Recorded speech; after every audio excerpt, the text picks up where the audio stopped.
متعلم Islamic university مدینہ منورہ کہ وہ اسٹیج پہ تشریف لائیں اور تلاوت قرآن حکیم سے ہمارے سینوں کو منور فرمائیں۔ محترم جناب قاری محمد عطا اللہ صاحب۔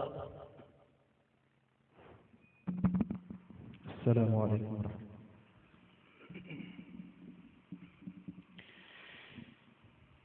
اعوذ باللہ من الشیطان الرجیم۔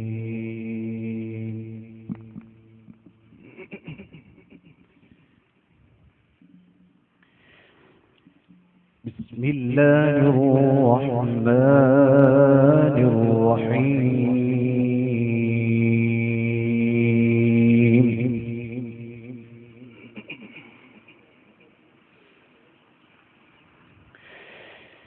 الرحمن علم القرآن خلق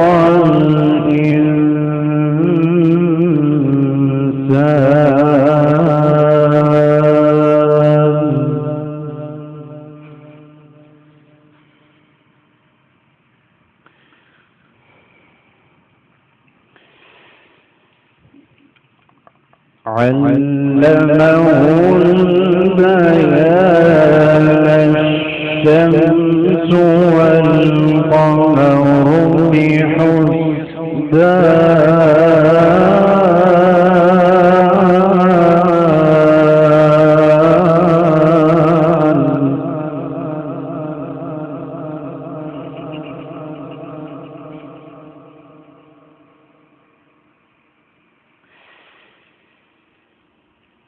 في مقعد صدق عند مليك مقتدر بسم الله الرحمن الرحيم الرحمن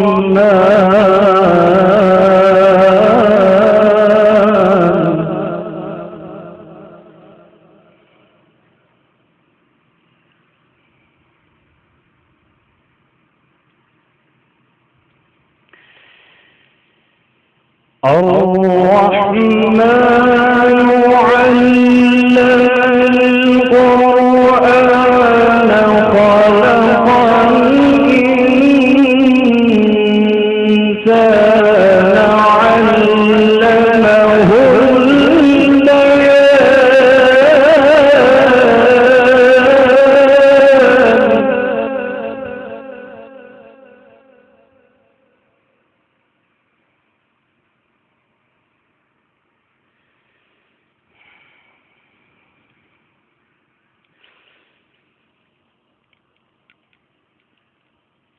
بسم الله الرحمن الرحيم الرحمن علم القرآن خلق الإنسان علمه البيان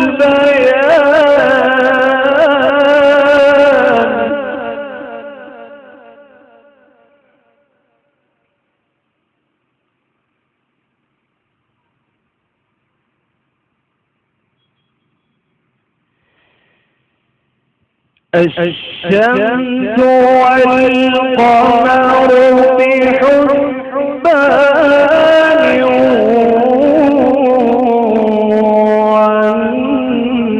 والنجم والشجر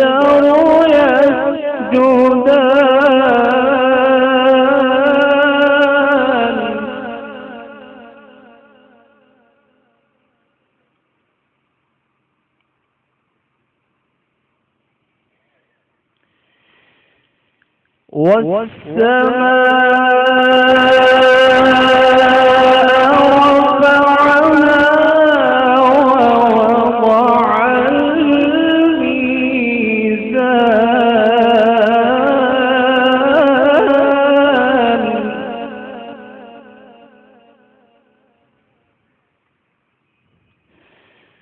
ألا تطغوا في الميزان وأقيموا الوزن بالقسط ولا تخسروا الميزان.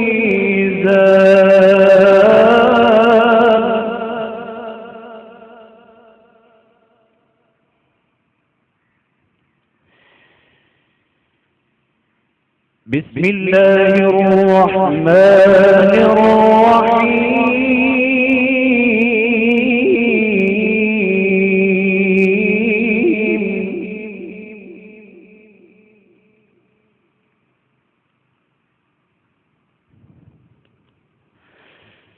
قل أعوذ برب الناس ملك الناس إله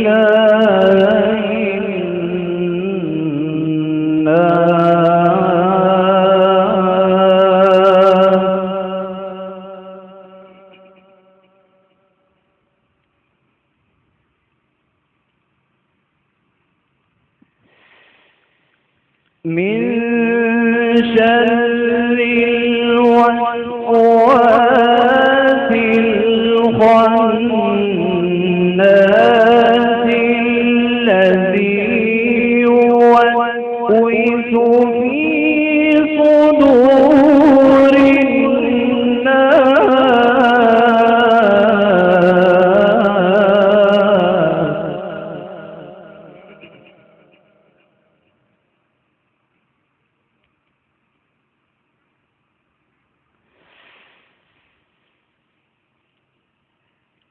قل أعوذ برب الناس ملك الناس إله الناس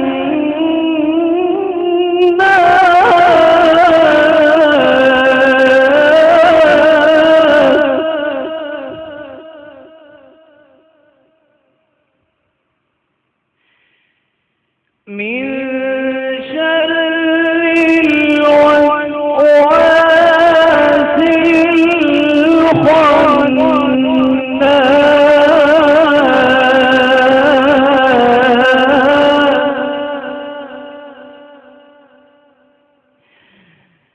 الذي يوسوس في صدور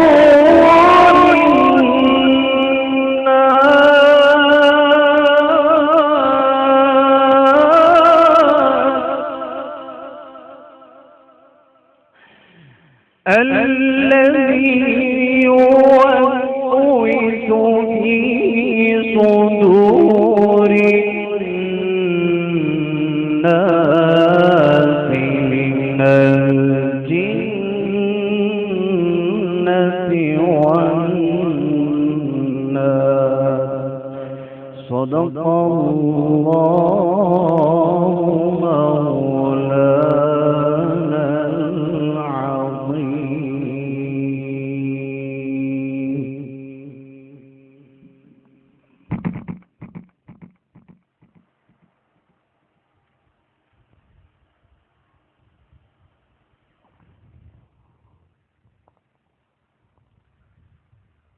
یہ تھے محترم جناب قاری محمد عطا اللہ صاحب جو آپ کے سامنے تلاوت قرآن حکیم پیش کر رہے تھے. میری اپنے ان تمام چھوٹے بھائیوں سے گزارش ہے جو کرسیوں پر بیٹھے ہوئے ہیں وہ بڑوں کا ادب کرتے ہوئے آگے قالین پہ آ جائیں، اور جو حضرات پیچھے بیٹھے ہوئے ہیں ان کی خدمت میں گزارش ہے کہ وہ آگے کرسیوں پہ تشریف لے آئیں.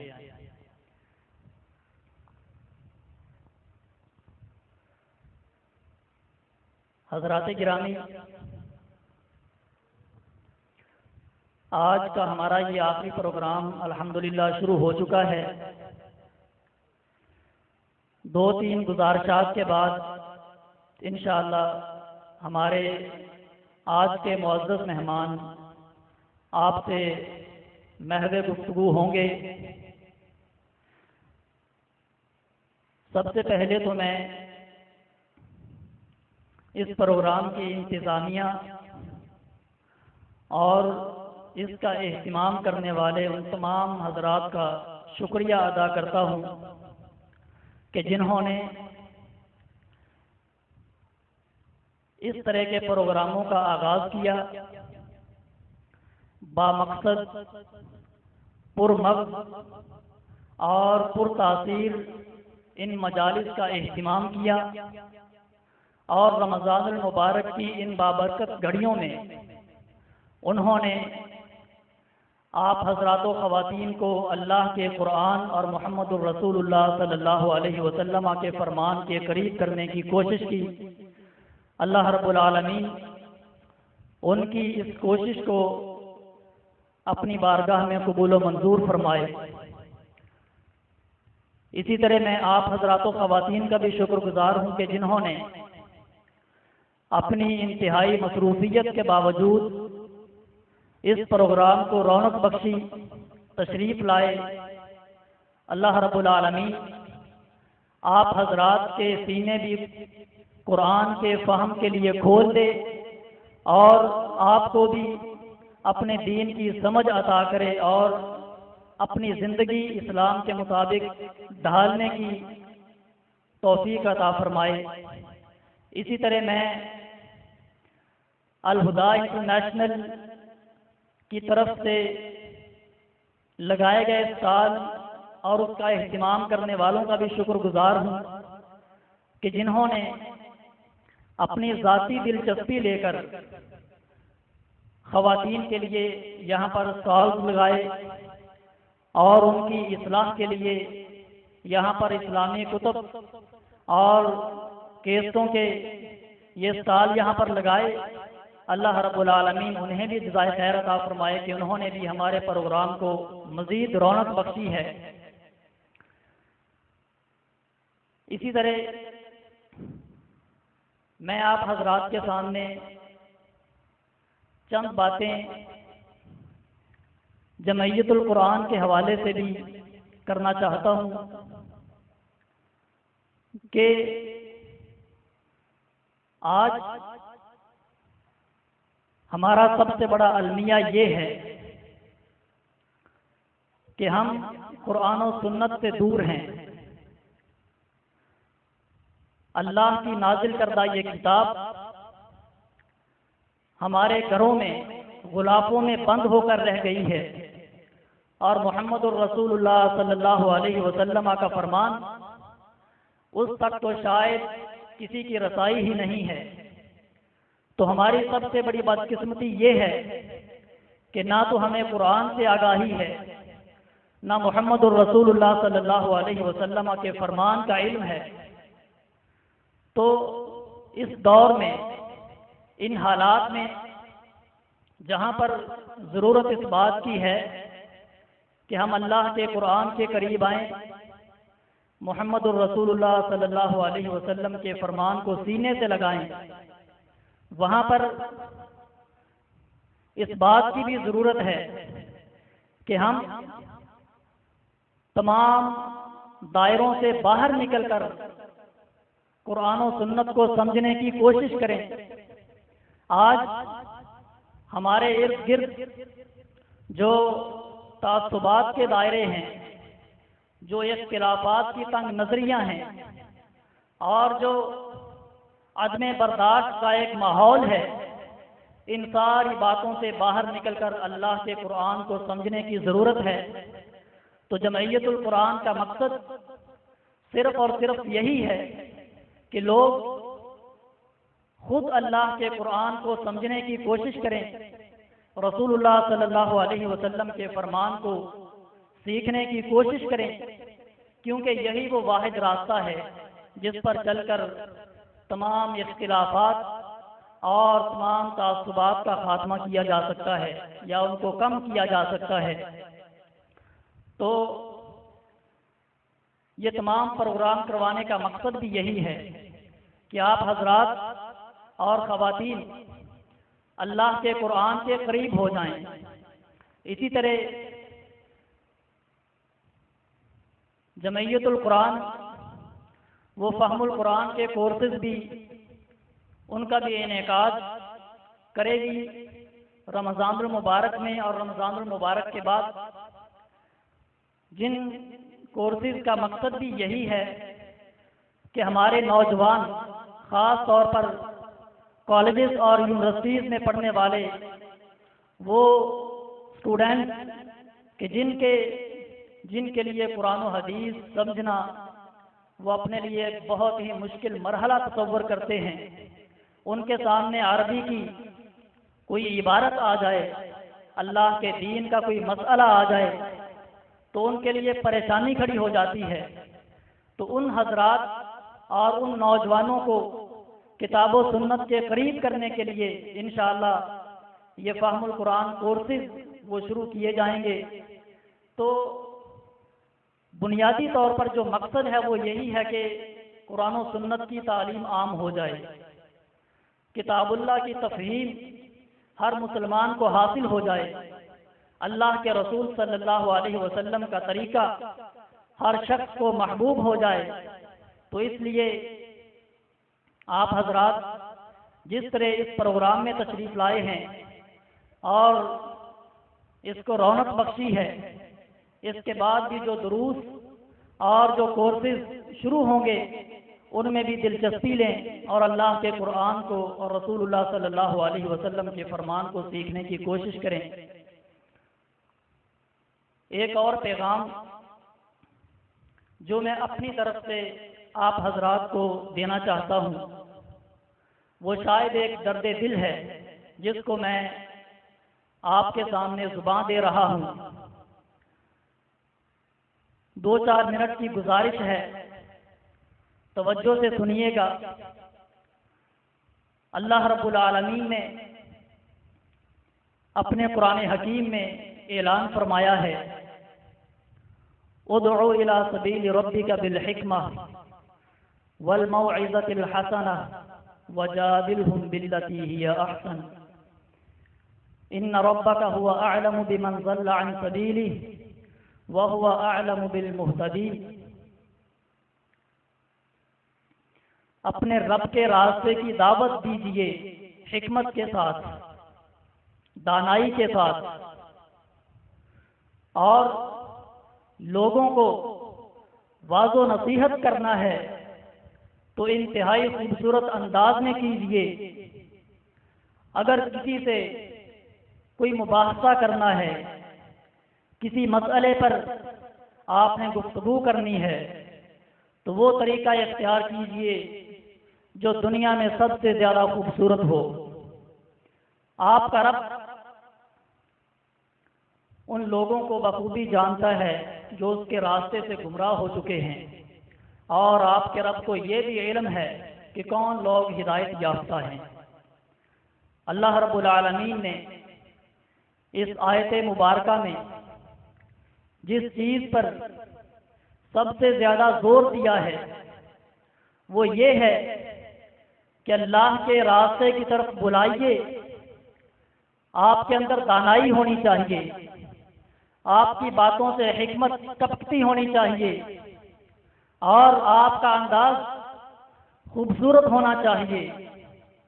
رسول اللہ صلی اللہ علیہ وسلم کی سیرت طیبہ ہمارے لیے بہترین نمونہ ہے۔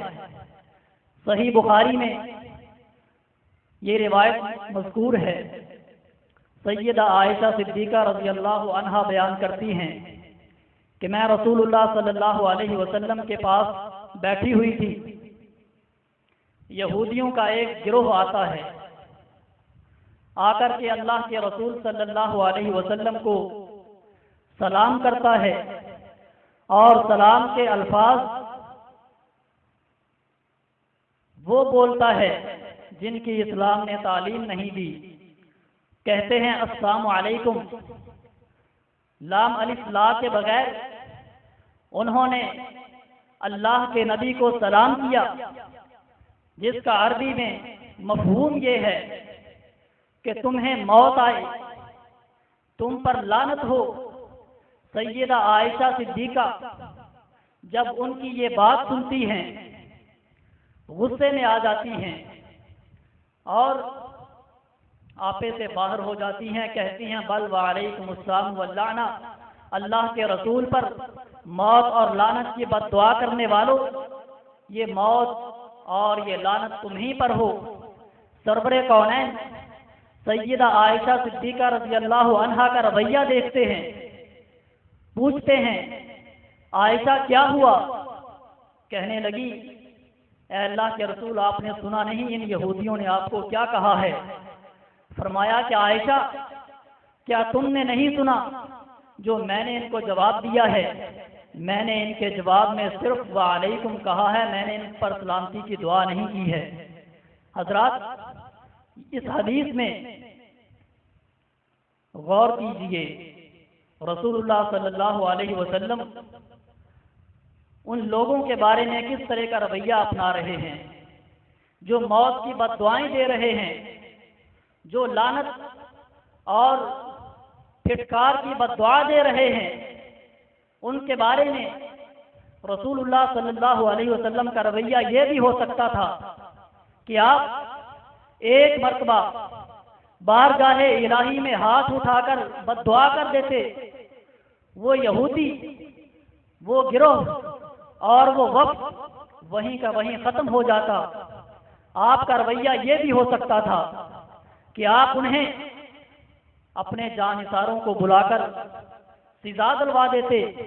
آپ کا رویہ یہ بھی ہو سکتا تھا آپ انہیں برا بھلا کہتے، لیکن کچھ بھی نہیں کیا۔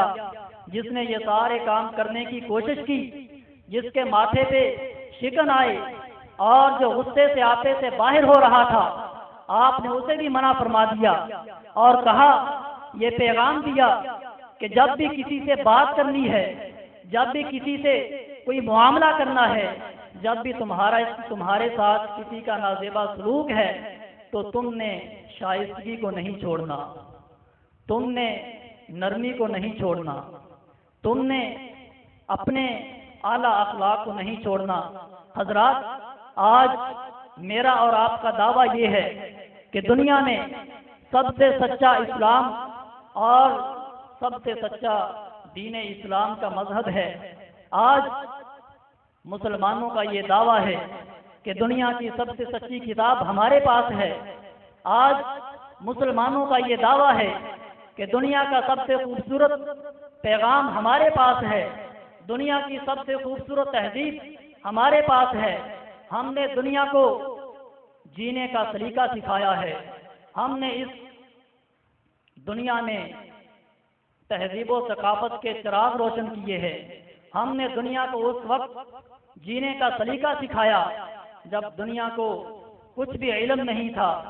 یہ سارا کچھ کرنے کے باوجود پیغام تمہارا سچا ہے، کتاب تمہاری سچی ہے، محمد عربی صلی اللہ علیہ وسلم کا پیغام تمہارے پاس محفوظ ہے، دنیا کی سب سے اچھی تہذیب تمہارے پاس ہے، پھر بھی تم دنیا میں ذلیل و رسوا کیوں ہو؟ اور پھر بھی آج مسلمان دنیا میں بے بس اور بے کس کیوں ہیں؟ آج مسلمان دنیا میں اتنے مظلوم اور مقہور کیوں ہیں؟ اس کا جواب ایک ہی ہے کہ ہمارے پاس پیغام تو اچھا ہے لیکن ہم خود اچھے نہیں ہیں۔ ہمارے پاس دنیا کا سب سے سچا پیغام موجود ہے، ہم خود سچے نہیں ہیں۔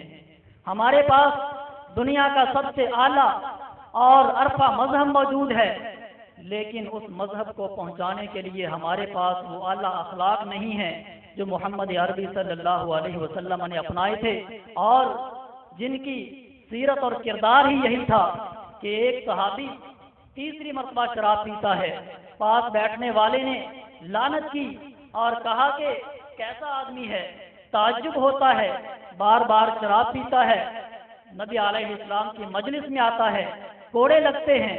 جب اللہ کے رسول سنتے ہیں کہ یہ میرے اس صحابی پر لعنت کر رہا ہے، اسے طعن و تشنیع کر رہا ہے، کہا کہ لا تلعنوا فواللہ انہ یحب اللہ ورسولہ، اس پر لعنت مت کرو، میں محمد اتنا جانتا ہوں کہ یہ اللہ اور اس کے رسول سے محبت کرتا ہے۔ حضرات، وہ پیغمبر ہے کہ جس نے ایک شراب پینے والے کو بھی اپنے سینے سے لگایا ہے اور لوگوں کو منع کیا ہے کہ اس پر طعن و تشنیع نہ کریں، لیکن آج کا مسلمان، اور آج کا اسلام کا دائی، اسلام کا علمبردار، اسلام کا پیغامبر اور لوگوں تک اسلام کی دعوت کو پہنچانے والا اس کا کردار کیسا ہے اور اس کے اخلاق کیسے ہیں، اس میں نرمی اور شائستگی کتنی ہے اور اس کے اندر حسن اخلاق کی کتنی جھلک ہے، مجھے اور آپ کو ان ساری باتوں سے سبق سیکھنا چاہیے کہ ہم کسی کو جا کر نماز کی دعوت دیتے ہیں تو کیا ہم اس کی بات سن کر صبر و تحمل اور برداشت کا رویہ اپناتے ہیں؟ آج ہم کسی کو جا کر روزے کی دعوت دیتے ہیں تو اس کی آوازیں سن کر کیا ہم اللہ سے اجر کی امید کرتے ہیں؟ آج ہم کسی کو نماز کی دعوت دیتے ہیں تو اگر وہ ہمیں کچھ جملہ بول دیتا ہے، ہمارے خلاف کوئی آواز کس دیتا ہے، ہمیں طعن و تشنیع کا نشانہ بناتا ہے تو ہم غصے سے لال پیلے ہو جاتے ہیں، آپے سے باہر ہو جاتے ہیں، چہرہ سرخ ہو جاتا ہے اور ماتھے پہ شکن پڑ جاتے ہیں۔ کیوں؟ ضرورت اس بات کی ہے کہ ہم اپنے اندر نرمی پیدا کریں، لوگوں کو اسلام کی دعوت دیں تو انتہائی نرمی کے ساتھ، کوئی بات کرتا ہے تو کرے، کوئی آپ پر آوازیں کستا ہے تو کسے، کوئی آپ کو طعن و تشنیع کا نشانہ بناتا ہے تو بنائے۔ ہمارا کام صرف یہ ہے کہ ہم لوگوں کو اللہ کے دین کا پیغام سناتے چلے جائیں۔ تو حضرات گرامی، یہ میری ایک چھوٹی سی گزارش تھی جو میں نے آپ حضرات کے سامنے رکھی۔ اللہ رب العالمین مجھے بھی اور آپ سب لوگوں کو بھی اس کو سامنے رکھتے ہوئے لوگوں کو اسلام کا پیغام پہنچانے کی توفیق عطا فرمائے۔ تو میں انتہائی ادب کے ساتھ